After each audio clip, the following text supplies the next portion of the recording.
안녕하세요. 사랑하는 나그네 교회 여러분, 그리고 하나님의 말씀을 기쁨으로 함께 읽어가는 그리스도의 형제 자매된 교회 여러분, 오늘 우리가 함께 읽을 주의 말씀은 사사기 6장입니다.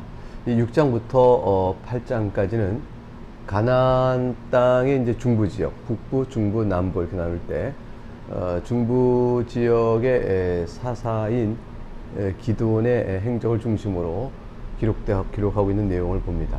6장은 이제 기드온이 미디안의 압제로부터 이스라엘을 구원하기 위하여 소명을 받는 과정과 미디안의 연합군이 이제 공격해 오는 것에 대해서 그거를 방어하기 위한 그걸 맞서기 위한 출전 준비의 과정이 기록되고 있고요. 그것에 그런 과정과 관련해 기드온이 이제 마음에 갖고 있는 여러 생각, 기드온의 반응들 이런 것들이 이제 설명되고 있습니다. 내용을 한번 보겠습니다. 1절부터 5절 내용을 보면 하나님께서 이스라엘의 불순종과 악을 미디안을 통하여 징계하셨다라는 내용이 나옵니다. 1절 이스라엘이 또 여호와의 목전에 악을 행하였으므로 여호와께서 7년 동안 그들을 미디안 손에 넘겨주시니 사사를 보내어 저들이 드보라와 바락의 그 역할로 그들의 행위로 이제 이스라엘이 다 평온을 다시 압제로부터 구원을 받았잖아요. 40년 동안 이제 평화를 누렸는데 40년간의 평화가 저들에게는 다시 타락의 길로 이끌어가는 그런 일이 되고 말았습니다. 하나님 주신 평화 속에서 저들이 방종한 거죠. 은혜를 깨닫지 못하고 그래서 여호와 앞에서 목전에 악을 행하니 하나님께서 미디안을 보내서 7년 동안 저들을 이제 압박하게 했습니다. 2절 미디안의 손이 이스라엘을 이긴지라 이스라엘 자손이 미디안으로 말미암아 산에서 웅덩이와 굴과 산성을 자기들 위하여 만들었고 미디안 땅에 이게 골짜기 넓고 평판 땅 다 빼앗기고 산으로 내몰려간 거죠. 그 미디안을 피해서 산 속으로 가서 웅덩이 파고 굴을 만들고 거기서 이제 살아야 했던 이런 참담한 모습을 보여주고 있습니다. 3절 이스라엘이 이제 파종 때면 미디안과 아말렉과 동방 사람들이 치러 올라와서 진을 치고 가사에 이르도록 토지 소산을 멸하여 이스라엘 가운데 먹을 것을 남겨두지 아니하며 양이나 소나 나귀도 남기지 아니하니 이는 그들의 짐승과 장막을 가지고 올라와 메뚜기 떼같이 많이 들어오니 그 사람과 낙타가 무수함이라 그들이 그 땅에 들어와 멸하려 하니 미디안과 아말렉과 동방 사람들이 그냥 파종할 때 다 몰려들고요. 또 수확을 거둘 때도 남겨두지 않고 아주 치명적인 약탈을 행해버린 겁니다. 그 약탈이 너무 심하니까 저들이 이제 산속에 도망가 피하는 상황이 되고 말았던 것을 보여주는 것입니다.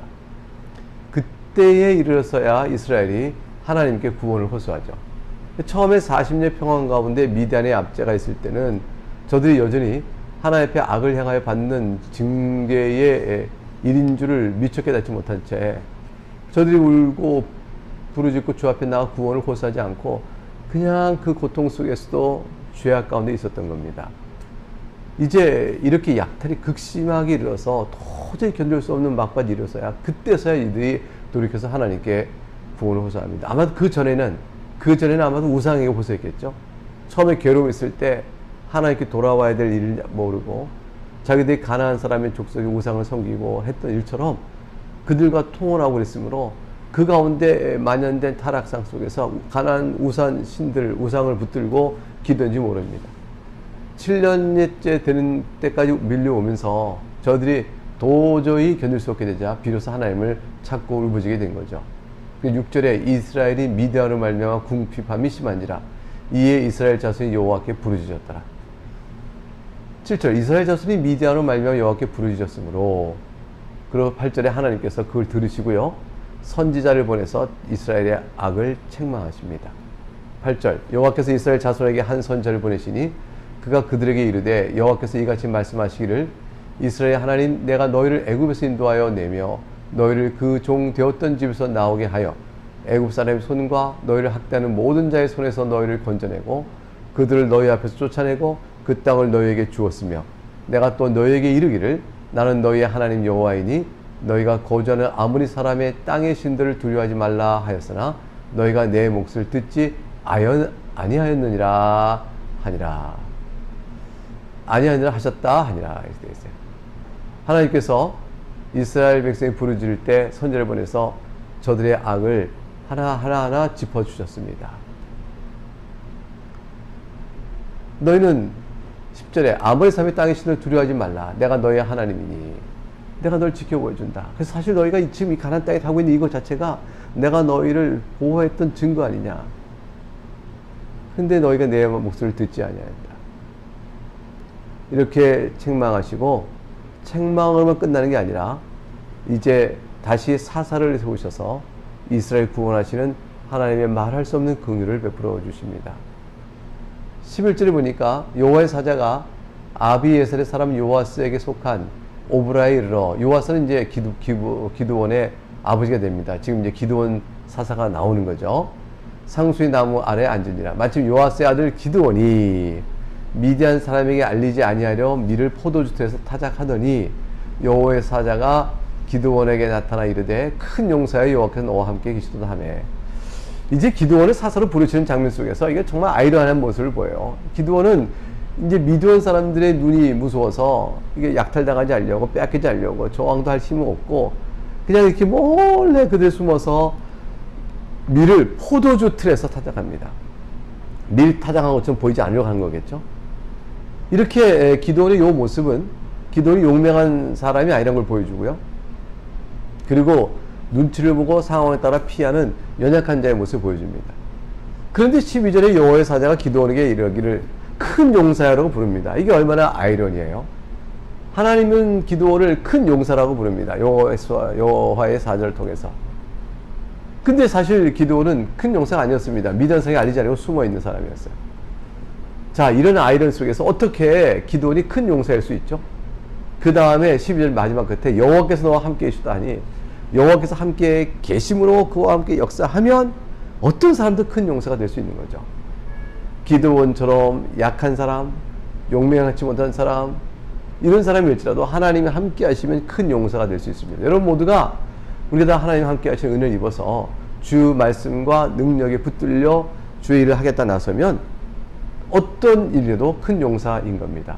세상이 볼 때는 작다 할지라도 하나님 볼 때는 큰 것이고요. 세상이 볼 때 인정하지 않아도 교회에서 인정될 수 있는 사람이 되어지는 것이죠. 13절에 기드온이 그에게 대답합니다. 오 나의 주여, 여호와께서 우리와 함께 계시면 어찌하여 이 모든 일이 우리에게 일어났나이까. 또 우리 조상들이 일찍이 우리에게 이르기를 여호와께서 우리를 애굽에서 올라오게 하신 것이 아니냐 한 그 모든 이적이 어디 있나이까. 이제 여호와께서 우리를 버리사 미디안의 손에 우리를 넘겨주셨나이다 하니, 이 기드온이 여호와의 사자에게 반문한 거죠. 사실은 기드온의 은사, 개인적으로 갖고 있는 개인의 능력, 사람의 은사가 문제가 아니라 하나님께서 그와 함께 더 들어 쓰시느냐가 문제인 거죠. 근데 기드온은 이제 큰 용사여 부르는 말에 한마디로 픽 웃었겠죠. 그리고 여호와께서 너와 함께 계시다 하니까 그것도 웃었을 겁니다. 그리고 오 나의 주여 그랬어요. 그러니까 기드온은 속으로는 아니 이게 무슨 말인가 싶지만 이제 여호와의 말씀에 대하여 기드온이 항변을 하는 거죠. 논쟁을 하는 겁니다. 이스라엘을 책망하시면서 하신 9절의 말씀이 뭐가 있었죠? 9절의 말씀에 보게 되면 애굽 사람의 손과 너희를 학대하는 모든 자의 손에서 너희를 건져내고 그들을 너희 앞에 쫓아내고 그 땅을 너희에게 주었다 라고 말씀하시는 하나님께서 그러니 어찌하여 나를 배반하느냐 이렇게 말씀하셨는데, 기도는 그 말을 그대로 갖고 씁니다. 하나님이 정말로 우리와 함께 계시면 이런 일이 어떻게 미디안의 압제하여 우리가 고통을 받겠으며 여호와께서 우리를 애굽에서 올라오게 하신 것이 아니냐 한 그 모든 이적은 어디 있습니까? 하나님께서 우리를 돌보십니까? 라고 말하는 거죠. 하나님은 과거에 조상들에게 돌봤던 일을 상기시키면서 내가 너희를 돌본다 하는데, 이제 미디안의 현재 상황, 기드온은 현재 미디안에게 압제받는 상황을 놓고서 하나님이 이전에 우리를 돌보셨던 돌보심은 어디 있습니까? 라고 항변하는 겁니다. 하나님이 우리를 버리신 겁니다. 라고 말했어요. 10절에 앞에서 하나님께서 이렇게 말씀하셨죠. 내가 또 너에게 이르기를 나는 너희의 하나님 여호와이니 너희가 거주하는 아모리 사람의 땅의 신을 두려워하지 말라 내가 말했는데, 기드온은 말하기를 하나님 우리를 버리셨습니다 라고 말하죠. 그런데 기드온이 듣지 못한 한마디 말씀이 있어요. 10절 맨 끝에 말씀, 너희가 내 몫을 듣지 아니하였다. 기도는 하나님 우리를 버리셨습니다 라고 말하기 전에 하나님 우리가 하나님의 목소리를 듣지 않았습니다 하고 먼저 회개해야 되는 거죠. 그런데 하나님께 우리를 버리셨다고 말하는 거죠. 우리는 우리 상황이 하나님께서 계시고 나를 사랑하시고 나를 돌보신다면 어떻게 이런 일이 있어 라고 하나님께 원망하고 불평하고 자신의 불신앙을 항변할 수 있어요. 근데 이것은 먼저 하나님 하신 말씀을 귀담아 듣지 못한 한 점이 있어요. 네가 먼저 나를 버렸다는 거죠. 그 징계하시는 거예요. 네가 내 몫을 듣지 아니했다. 그러므로 받는 징계로 인한 너의 어려움과 고난을 네가 내 몫을 듣지 않은 것에 대한 회개로 불어내시는 음성으로 받지 않고 하나님 널 사랑하여 회개로 이끄신 건지 보지 않고 도리어 이런 징계 상황이 나에게 힘드니 하나님은 나를 사랑하지 않는다고 말한다면 그거는 그 사람에게 참 어떻게 해야 될까요? 무엇으로 설명할 수 있을까요? 결국 여기서 믿음이 갈리는 거죠. 그리고 하나님의 은혜 받은 자와 깨닫는 자가 갈리는 거죠. 사랑하는 교우 여러분, 우리에게 어떤 어려움이 생기고 이것이 하나님의 징계일 것이다 라고 생각되는 분이 있다면 하나님께 나와 엎드리시면 됩니다. 하나님께서 나를 절대로 나를 이렇게 두시니 나를 사랑하지 않는 거야 라는 핑계는 전부 우리 주관적이에요. 우리 중심적이죠. 그 자체가 하나님의 관점에서 보지 못하는 것이죠. 사랑하는 교회 여러분, 하나님께서는 여러분을 사랑하십니다. 여러분이 그리스도 안에 있는 한 여러분 다 주의 백성이요 하나님의 사랑을 입은 자입니다. 우리와 같이 하나님의 사랑을 입은 자는 없습니다. 따라서 여러분 형편이 어떠하든지 그 상황을 놓고 하나님을 원망하지 마시고 그 상황 앞에 하나님의 도우심을 구하십시오. 그 도우심을 구하는 가운데 만일 내가 주 앞에 영적으로 짚히는 것이 있으면 회개하십시오. 그리고 하나님의 다시 나와 하나님의 도우심을 간절히 구하면 주께서 우리를 불쌍히 여기시고 우리에게 우리 인생을 붙들어 가신 하나님의 뜻이 그 가운데서 실현되어 나갈 것입니다. 그래서 13절에 기도원이 그렇게 하자. 14절에 하나님께서는 이제 기도원을 향하여 사사로 불러내시고 이스라엘 구원하고 명하시죠. 14절 여호와께서 그를 향하여 이르시되 너는 가서 이 너의 힘으로 이스라엘을 미디안의 손에서 구원하라. 내가 너를 보낸 것이 아니냐 하시니라. 너의 힘으로 이스라엘을 미디안 손에서 구원하라. 어떻게 기도원의 힘으로 구할 수가 있지? 그건 연약한 자인데 이건 기도원의 그 개인의 인간의 힘으로 하는 뜻이 아니에요. 왜냐하면 14절 맨 하반절에 내가 너를 보낸 것이 아니냐 그랬잖아요. 그러니까 하나님께서 기도원을 보냈으니 또 기도원과 함께 할 것이니 너를 통해 일하시는 하나님의 능력을 믿고 그 하나님을 의지하여 행하라 이렇게 말씀하시는 것이죠. 그런데 기도원이 뭐라고 대답합니까? 15절 그러나 기도원이 그에게 대답하되 오 주여 내가 무엇을 이스라엘을 구원하리까? 보소서 나의 집은 므낫세 중에 극히 약하고 난 내 아버지 집에서 가장 작은 자리이다 하니 기도는 이제 자기 자신만 보고 있는 거죠. 므낫세 집에 가장 작하고 내 아버지가 가장 작은 자입니다. 이 겸손한 표현이면서도 하나님께 자기를 들어 이스라엘 구원하라 하신 그 소명에 대한 두려움을 반영하고 있는 변명이에요. 그러자 16절에 주님께서 확신을 주시죠. 여호와께서 그에게 이르시되 내가 반드시 너와 함께하리니 네가 미디안 사람 치기를 한 사람을 치듯 하리라 하니라. 이게 얼마나 강한 확신을 주셨어요.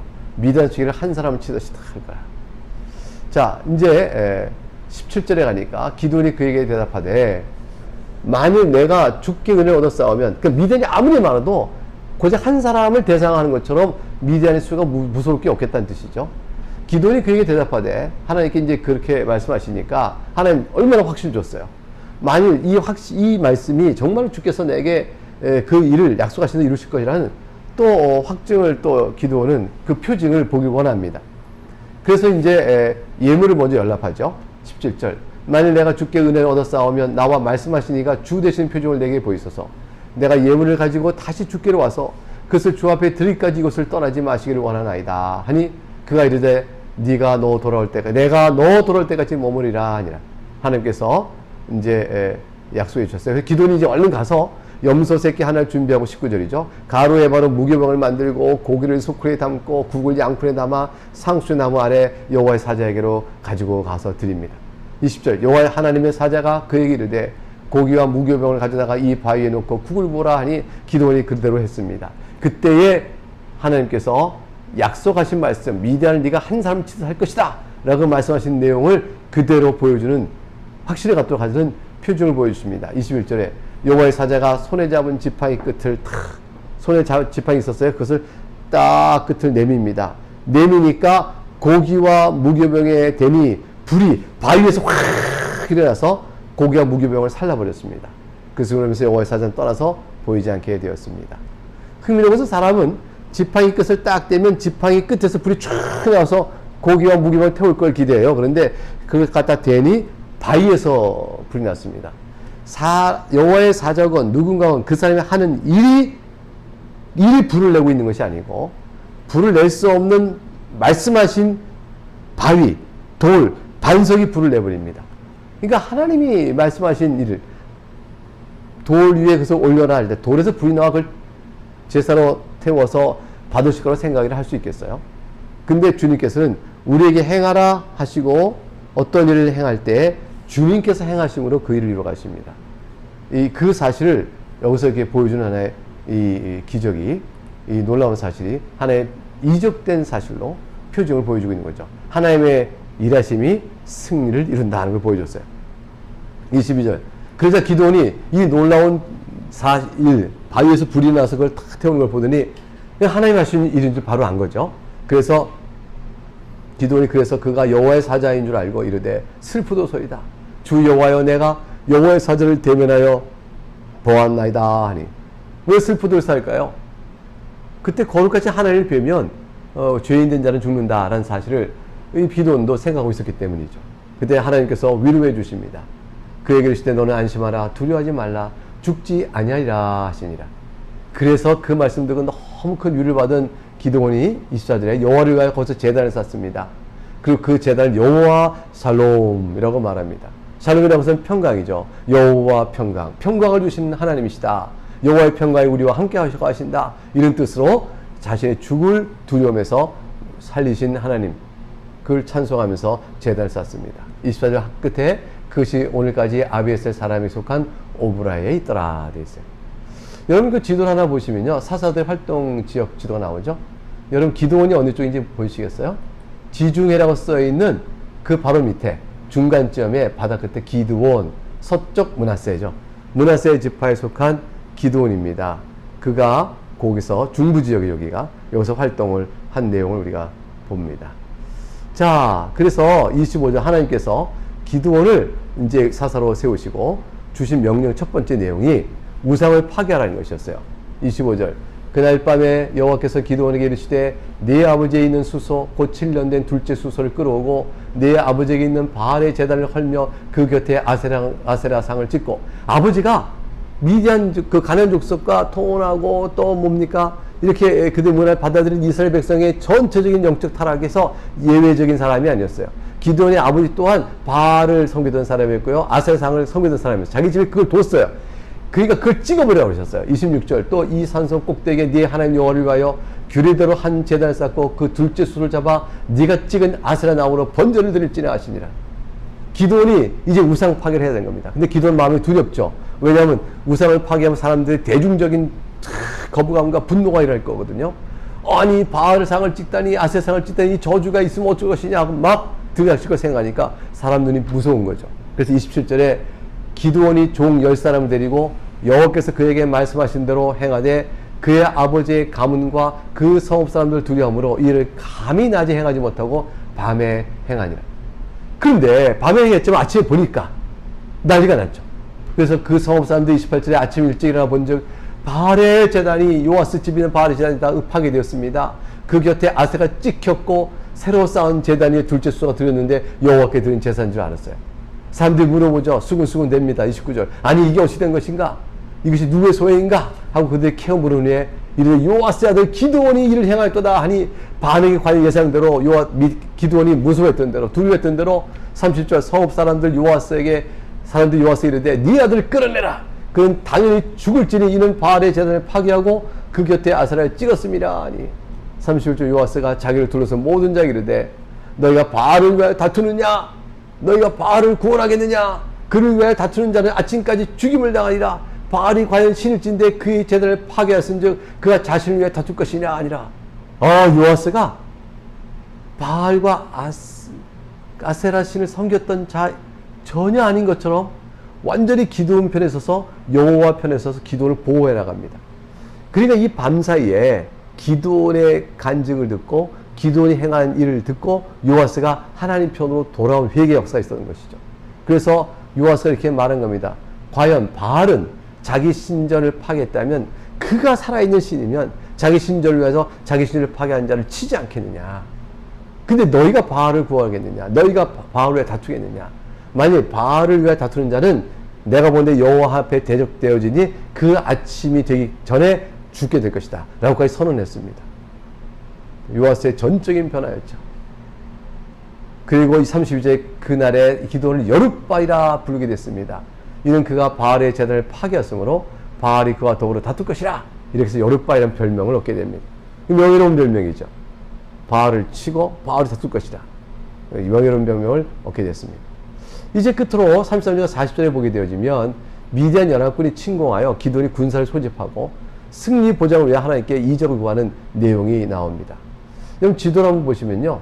여기 뜨죠? 여기에 보게 되면 어떻게 되어 있어요? 맨 윗줄에 맨 위에 보면 아셀, 납달리, 스볼론 지파 있고 그 맨 아랫줄에 므낫세 있죠? 그 기드온이 므낫세 지파에 속하잖아요. 므낫세 군대를 끌고 아셀과 납달리가 스볼론 지파의 군대를 모아서 지금 어떻게 돼요? 미디안 군대 연합군과 싸우려고 이렇게 병력을 딱 모으는 지도의 모습입니다. 이게 화살표로 빨갛게 되어 있죠. 자, 34절부터 이 내용을 글로 볼까요?